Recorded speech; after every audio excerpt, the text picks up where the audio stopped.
Happy politics, and welcome to what I know is your favorite BC politics podcast. This is BC Poly Hot Stove, and before I explain where I am today, I'm going to first explain, well, who I am. My name is Maclean K. I'm the editor-in-chief of the Orca, and I'm joined in my usual socially distant manner by...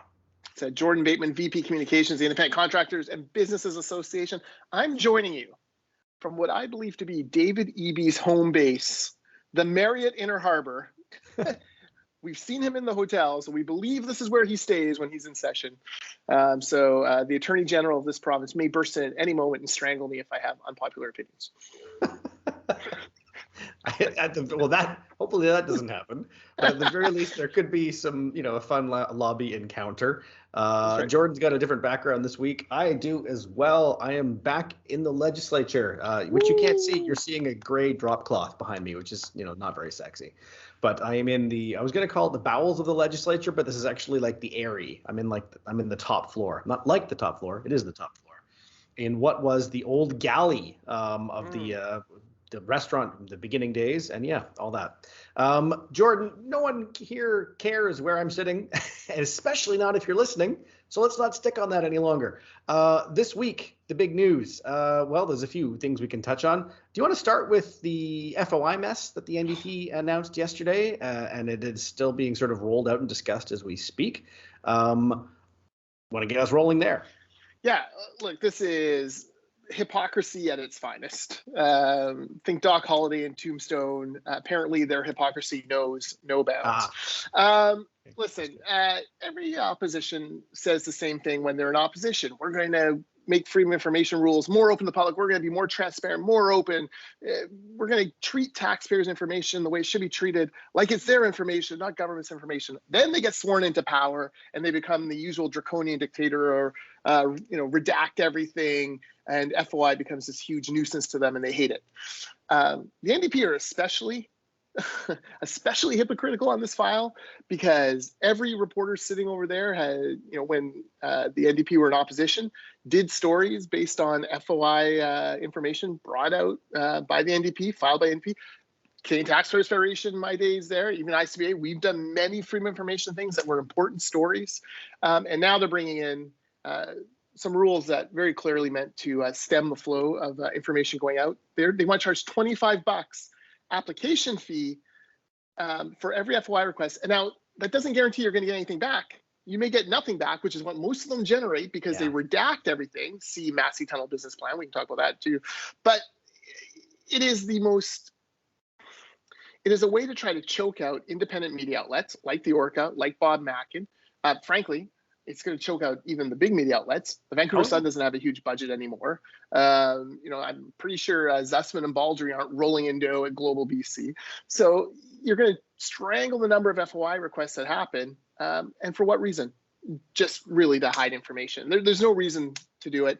I was a guy who fought for taxpayer rights for a long time. I hate wasting government money. Freedom of information is not wasting government money. That's just the cost of democracy. Yeah, I want to make a couple points here. The first is that there's been some talk about how much this costs government. The people who are filling FOI requests, and I've been one of them, they're salaried employees. It doesn't cost any money.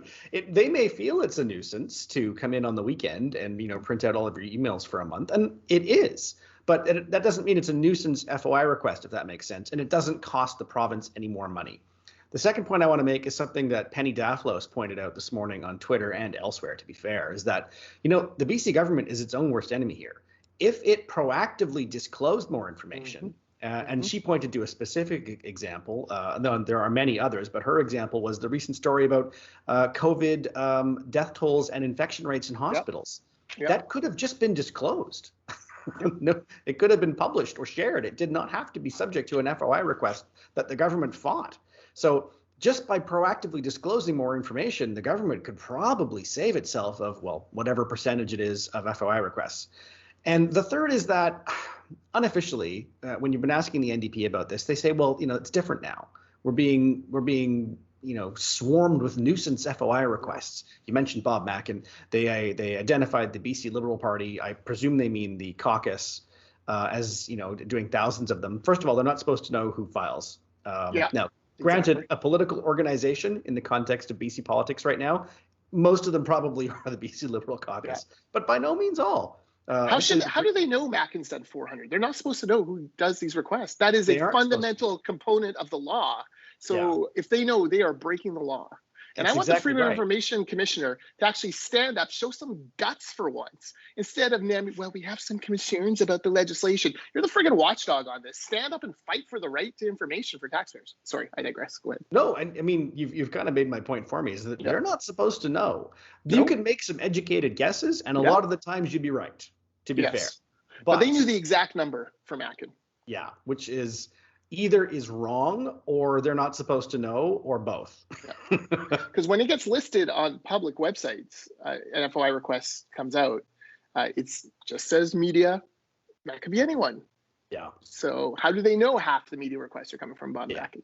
Well, and the point is even just branding them. You've seen this from the NDP and privately and publicly from some of the people who have taken their side on this issue, and that is, well, these are nuisance requests.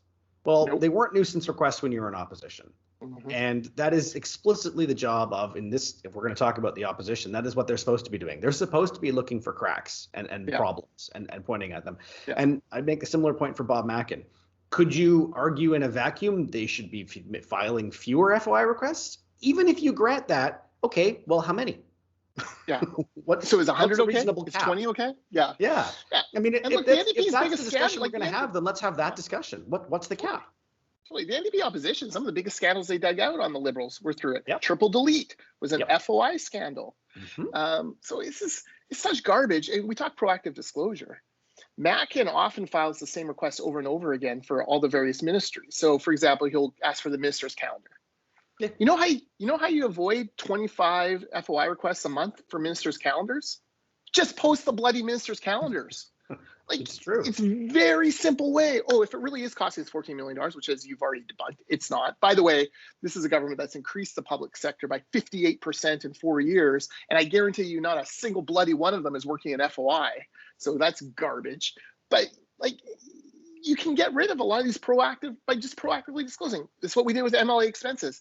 People FOI'd MLA expenses every month for years and years and years until finally the government was like, we'll just put it on a database and you can search it. And guess what? No one ever looks at it anymore. So that is the way around this. You can reduce it. I was glad to see the press gallery and reporters across the province and frankly the country jump in on this, because it is incredibly disingenuous. This is a government, remember, that ran in 2017 on a platform of modernizing the FOI Act, opening more information, and that's been proven to be an outright lie now. There's no other way to say it. You hate to say, you're not supposed to say people lied, they mislead, or they changed their mind, or they flip city, or whatever. No, these folks lied. This is a bold-faced lie. This is the same government that said that they would get rid of partisan ads, election ads paid for by government. They've gone the other way. So these things are starting to add up, and good for the media for being upset. But really, there's only one way out of this, and it's not going to be through this, weak-kneed, lily-livered privacy commissioner. It's going to be through the media outlets bringing the heat until they finally back down. And, media, they're counting on the media to get distracted by other things. And, it'll be boring for Keith Baldry and Vaughn to write and talk about it every day. No, keep talking about it until they buckle, because you're damaging democracy. You're damaging your own efforts to get information out of that government. I can just kind of imagine paying $25 for an FOI and then getting back, no files. This is now closed. And then you got to appeal and all the things that go on. So this is a trashy move. Doesn't even touch on the provincial government is legendary right now for asking for extension after extension after extension just to fill FOIs. So things were moving at a glacial pace even before this. You mentioned a fee, $25. Currently, FOI requests are free. The federal government, I believe, charges, is it $5 or $6? Just $5, yeah. $5. And the only place in Canada that charges $25 is Alberta, which, if you talk to absolutely anyone involved with Alberta government and politics, is seen as a way of clamping down on FOI requests and actively discouraging it. That fee is a barrier. And everyone is sort of upfront about that. To claim that this is, it's just bringing us in line with other jurisdictions. It's not. It's putting BC up at the absolute maximum at a place which, as is acknowledged, is a barrier to filing these freedom of information requests. What's the strategy here? It seems to me the NDP it's that old who was it Catherine McKenna who got caught in the bar that time on film saying if we just say it loud enough and long enough, they believe the lie. This is sort of the NDP model on these things, right? Like they keep saying loudly that BC is the most transparent jurisdiction when it comes to COVID numbers. Well, that has been proven out by Penny Daphlos and other reporters to be an outright lie. Justin McElroy, like McElroy, Penny, these are good people who aren't exactly flamethrower anti, NDP folks. Like they are good reporters who do their work, who, dot their I's and cross their T's and double source everything. And when they're saying this is a lie, it's a lie. And now they're saying, well, this is to, improve access to information. No, again, another lie. Yeah. And, this is where we've got to be strong. The Freedom of Information and Privacy Association had a news release out today. That's Vincent Golek's shop. ICBA, we're going to be jumping on it. I can guarantee the Old Taxpayers Federation is going to be on it. BC Civil Liberties, speaking of the former Attorney General who's somewhere in this hotel, maybe, that's his old shop. They can't be happy about this. They used FOI a lot. It's time for those groups, the Press Gallery, media in general, BC Newspapers Association, we all got to come together here and just keep smacking this government until they back down on it, because you are greatly hindering. And here's the thing. These NDPers, I don't know, I guess any stripe, these guys get into power and they think they're going to be there forever. It's like, the Democrats want to remove the filibuster, right? Eventually the pendulum swings the other way. You are not going to be in government for the next 1,000 years. We are not in the wonderful 1,000-year reign of the NDP, John Horgan government. At some point, you will be defeated and another government will come into place and you will be in opposition and you've got to live by the same rules you've just set out. And, you're going to be whining and moaning and crying about $25 FOI fees or whatever they jack it up to. The wheel turns. And you know what? Rob Shaw made this point on Twitter, saying exactly that, saying I think he called it an awful legacy for the NDP. And I think the conclusion he reached is that, look, the people who are putting this into place now, the MLAs, the ministers and staff, if and when the NDP lose, either the next election or the one after that, most of them won't be here after that. Yeah. So they don't care on a personal level. It's not something they're going to have to deal with. You asked what the NDP strategy is here. I think it's two things. The first is that FOI, we're talking about it right now. It's one of those issues the media cares about much more than the general public. If you ask, Joe Public down the street about, the government and FOI, they're just going to look at you like, it's just not something that touches their lives. Yep. Should government be more transparent and accountable? Of course they should. Should the government be changing its FOI laws? You've lost me. The other thing is, you asked where this is coming from. I think this is coming from just the experience of being in government. What happened with Ginny Sims. They have discovered that it was all well and good to use FOI and embarrassing, I won't call them leaks, but embarrassing disclosures as a cudgel to beat the government with. But when the shoe's on the other foot, everything's more complicated. They've found out that it's impossible for a political staff in, just as an example, because this happened, in then Minister Ginny Sims' office to give her advice, because if you put that in an email saying, Minister, you shouldn't do this because this bad thing will happen, well, then you're not doing your job of protecting the minister. And so they start relying on things like WhatsApp and personal emails. And again, these are real examples. This actually happened. And so the NDP have realized that, oh my God, yes, everything the BC Liberals used to say in government is true. This makes it much harder for us to do our jobs. And so we're going to find the same workarounds.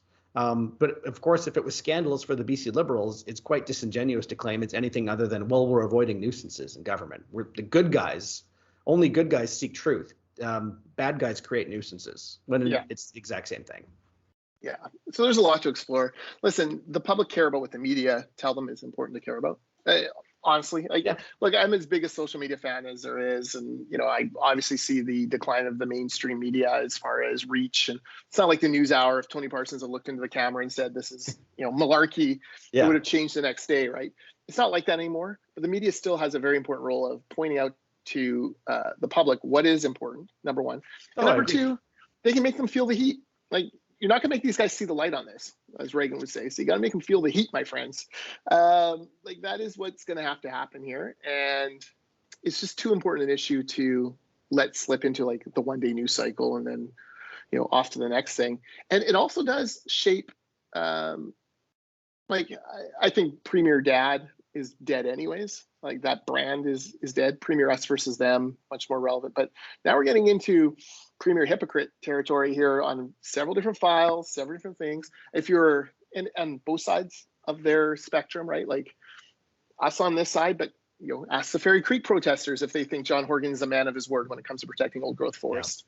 Yeah. Ask the anti-pipeline people if they think that John Horgan is a man of his word when it comes to LNG.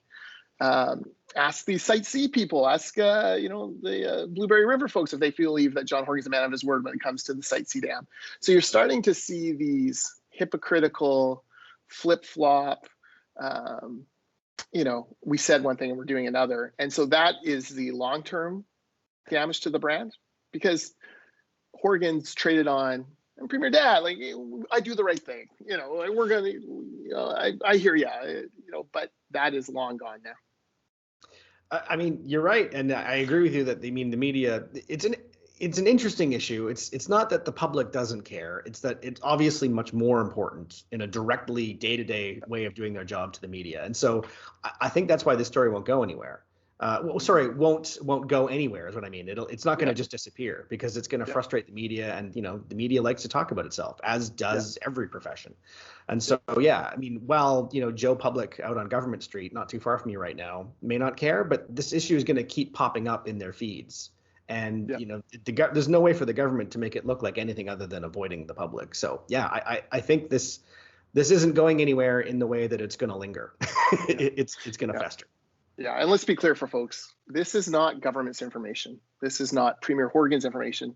This is information owned by the people of British Columbia, the taxpayers of British Columbia, the citizens of British Columbia, and they should have a right to as much of it as possible whenever they so desire, for whatever the hell reason they want. Good, bad, indifferent, to embarrass the NDP, to praise the NDP, to be ambivalent. Like, it shouldn't matter. It's their information, and except in very narrow circumstances should it ever be redacted. If it's obviously going to harm someone, or if it's going to harm, a business, very, very minor kind of reasons why you should be redacting.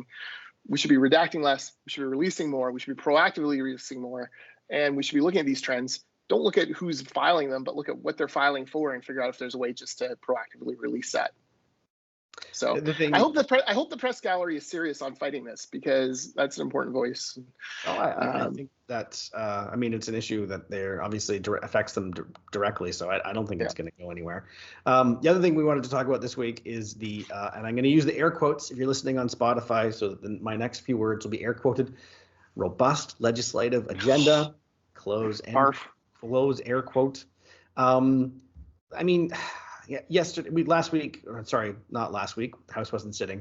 The last day of the week the House was sitting, they were debating the throne speech from May, and yesterday debating a miscellaneous statutes amendments bill, which is, the definition of legislative housekeeping, and important, but not the kind of thing that is part of a robust legislative agenda.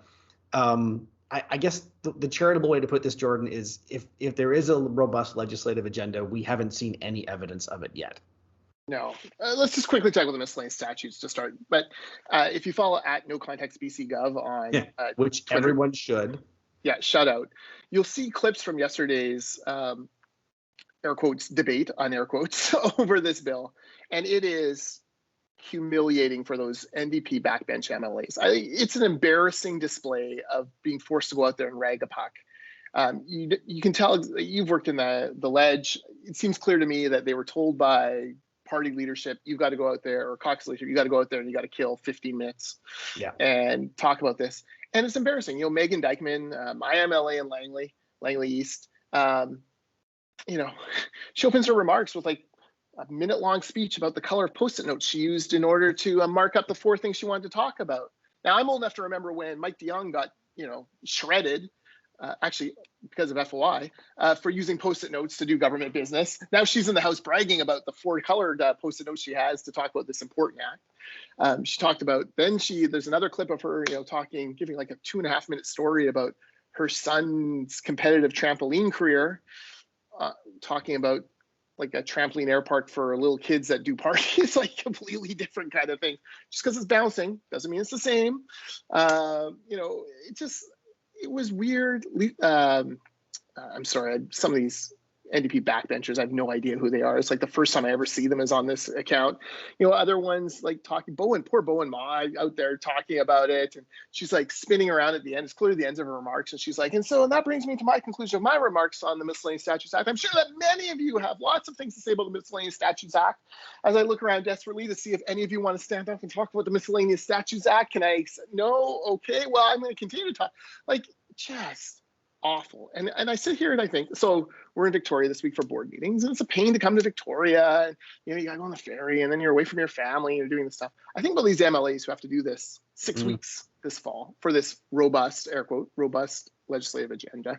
And it must just be infuriating, even to the NDP backbenchers, that they're being away from their family, away from their communities here in Victoria. And this is the nonsense the Premier's office and Mike Farnworth, the House Leader, has them dealing with.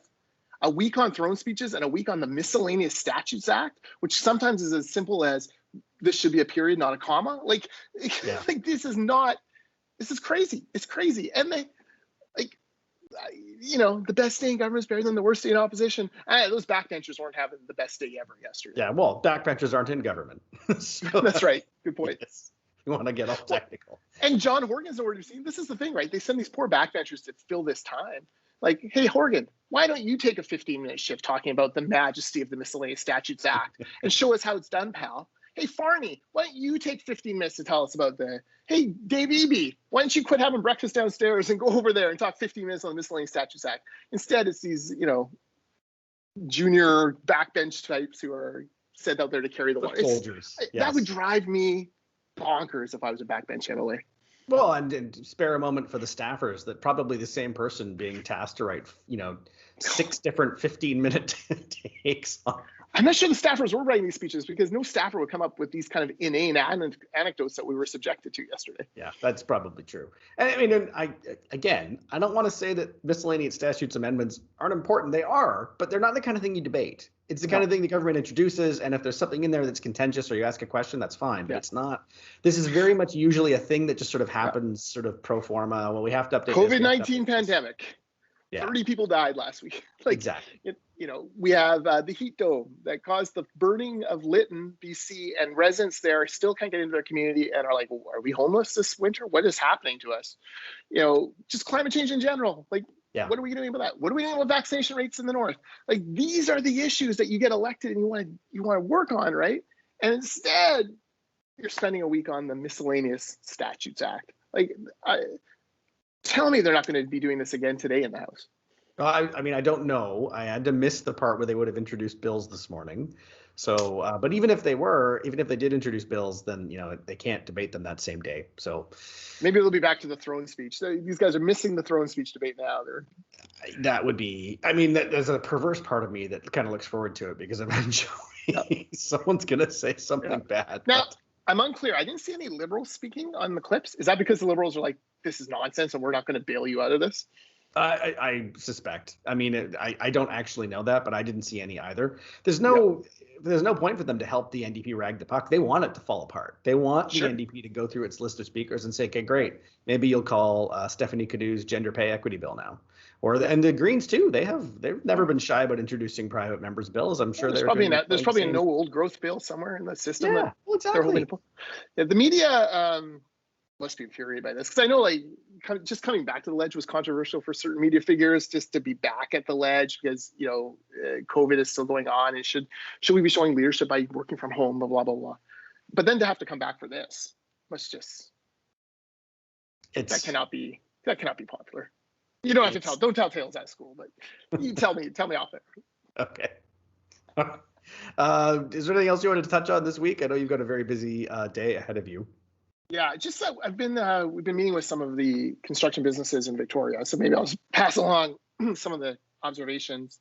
I haven't been to Victoria in quite a while, obviously.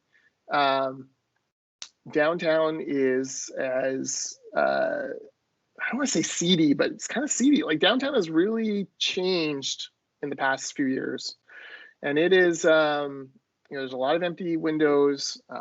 There's a lot of homeless folks. There's a lot of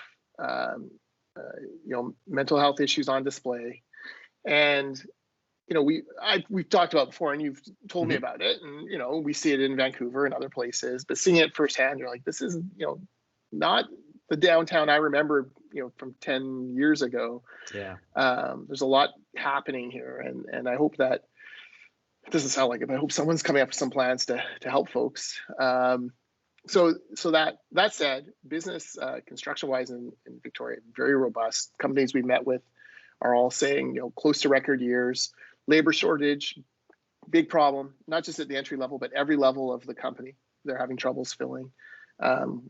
You're starting to see so much work here, and the house prices shoot up so much that some of the mainland companies now are coming in to do work here, which is an interesting invasion. So you're seeing the Victoria companies start to band together a little bit, fight off the invaders, repel the invaders, try to cut them off from civilization, as Jack Knox would always say. Yeah, and but it's big, and not surprisingly, I've talked to 4 businesses, construction businesses. All of them cite Langford as the best place to do business. They're easy to understand, the rules, fair in what they're extracting, growing in leaps and bounds, willing to kind of entertain different ideas and options, even if they don't pass them, and they at least they can talk about them, as compared to some of the other communities around the Capital Regional District, or Dysfunction by the Sea, to use another Jack Knoxian. So it's interesting to see. I worry a little bit about Victoria Maclean, I'm not gonna lie to you. I mean, for those of us who live here, we've been worried for a little while. So yeah, we'll see. The next municipal elections will be very important, as will just figuring out and being honest, quite frankly, about some of the problems that you're noticing coming in that are, they're real. They're not going anywhere. No, I know every community is facing this to some degree. I mean, I was in Kelowna recently, same thing. But I don't know, like, obviously downtown East Side has been kind of the nexus of this for a long time.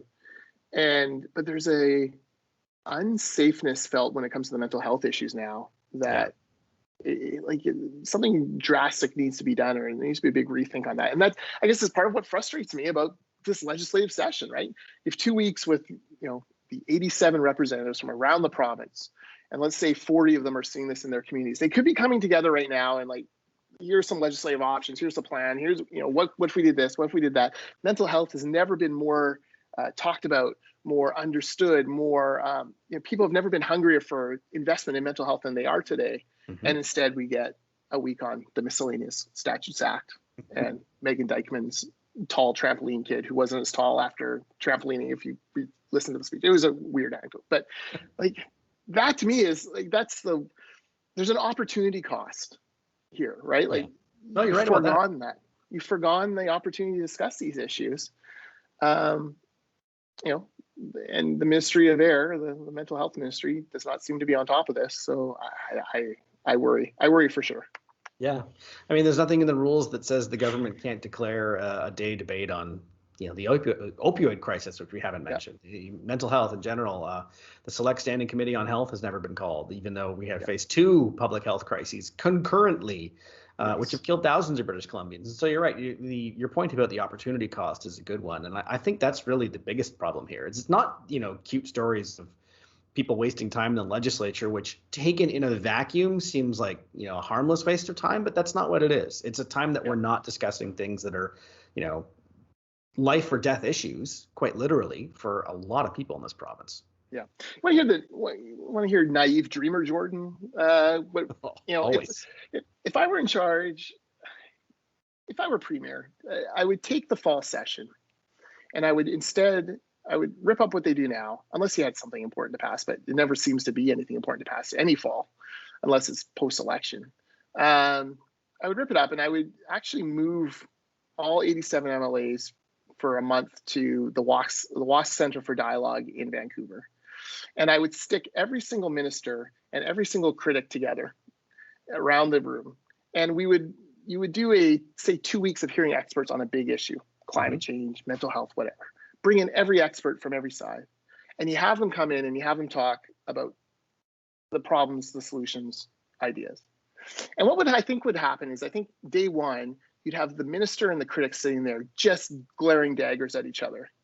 And then day 2 would be bad. Day 3 would be bad. By day 4, one of them would say something like, I can't believe my effing boss is making me do this.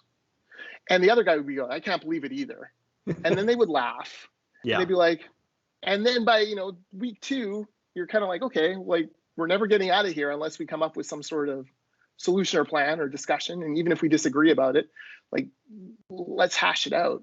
Like maybe that would do something different for some of these big issues. You wouldn't do it on Miscellaneous Statutes Act or, smaller issues, but on the big ones, like, would that be possible? Would that be helpful? A very similar suggestion was made by in an Orca piece a couple of years ago now by Hannah Hodson, who is a works for the Conservatives in Ottawa and was their first transgender candidate ever in the most recent federal election. And she had a number of ideas. That was one of them, I think, or something very much like it on, if we're not going to change the way we vote, which I think was the context, we can definitely change the way the legislature operates in a way that makes it better and more effective. And that was one of her ideas. Essentially, basically lock minister and critic in a room for a while and just, guys, talk. No bad can come of this. Yeah, because generally the most useful parts of the legislative session are estimates debates. Yes. And unless minister is really thin-skinned or the critic is really hostile, usually there's a slight hint of collegiality. Yeah. They're still holding each other to account. They're still adversarial, but it's not like, I'm not talking to you because you're a total a-hole. Right? No, exactly. There's none of the rancor generally. So, could you use that model a little bit more? And look, the premier would have to lead by example. They'd have to sit there with the leader of the opposition, who they generally loathe, and deal with it.